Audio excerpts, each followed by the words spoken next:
In the heart of Addis Ababa stands a massive glass and steel monolith. It is the home of African solutions to African problems. It is the seat of the continent's moral authority. But look closer. In 2026, the silence emanating from these halls has become deafening. As the continent faces an unprecedented wave of crises, from the brutal fragmentation of Sudan to the fragile peace in Ethiopia, the African Union appears to be doing something strange. It is watching. While the world burns, the AU issues communiques. It calls for restraint. It holds high-level dialogues. But beneath the polished veneer of diplomatic protocol, a darker reality is taking root.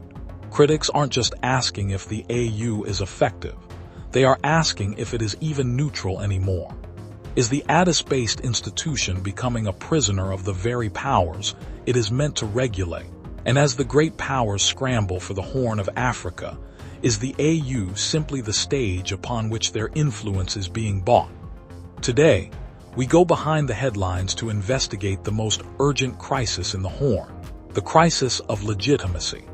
The year 2026 was supposed to be a reckoning. Coming out of the 2025 elections, the current leadership had a mandate to transform the AU from a debating society into an enforcement agency.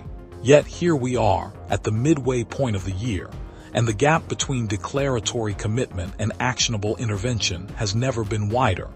Consider the conflict in Sudan. It is the single most pressing security concern for the continent. And yet, the mediation landscape is a mess. You have the US-led Quad, you have various regional initiatives, and you have the AU's own efforts. Each is stepping on the other's toes. Why? Because the AU lacks the teeth to impose coherence. In the world of high-stakes diplomacy, neutrality is a luxury, but legitimacy is a necessity. The AU's problem is that it is trying to maintain a posture of neutral mediation, while its own members are increasingly taking sides. When the Peace and Security Council, for instance, appears to lean toward one actor over another in regional disputes, the entire process loses its credibility. It isn't just about Sudan. Take the situation in northern Ethiopia. The Pretoria Agreement, signed in 2022, was a historic triumph for African-led mediation. It was the gold standard. But today, you have the TPLF and the federal government pointing fingers, accusing each other of violating the core tenets of that deal. When the international community, the EU, the US, the UN, starts issuing their own, often contradictory, statements on the stability of the Horn, they aren't just talking to the parties involved. They are signaling that they don't trust the AU to handle it. And every time the AU Commission issues a generic, lukewarm statement, it reinforces the perception that the institution is drifting. There is a deeper, more uncomfortable question. We call it transactional diplomacy. In 2026, the Horn of Africa is a marketplace. Foreign powers aren't just sending aid. They are sending military hardware, logistics, and intelligence. They are buying influence. And the AU, headquartered right here in Addis, is caught in the middle. Think about the latest moves. We are seeing a surge in mining activities in Eritrea. We are seeing new, aggressive U.S. sanctions hitting specific entities in the region. These aren't isolated events. They are part of a grand chessboard where the African Union is supposed to be the referee. But the players are changing the rules of the game while the match is underway. The danger isn't that the AU is corrupt. It's that the AU is overwhelmed. It's a member state-constituted organization. This means it is only as strong as its most powerful members want it to be. If Ethiopia or Sudan or major regional blocs decide to bypass the AU, they can. And they do. When an AU commissioner receives an ambassador, it's a standard diplomatic courtesy. But look at the content of those meetings.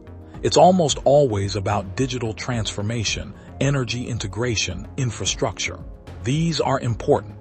But while they discuss Agenda 2063, the security architecture of the region is literally being dismantled. Is the AU losing its neutrality because it's being forced to pick sides? Or is it because it has stopped trying to define the rules altogether? Here is the revelation that the headlines are missing: the internal pushback. There are murmurs within the civil service of the AU, from analysts who are watching the institutional fatigue take hold. They're watching as member states prioritize bilateral deals with external powers, China, the UAE, the US, Russia, over the collective security framework of the Union. By treating the AU as a secondary venue for their foreign policy, African nations are inadvertently stripping the institution of its power to act.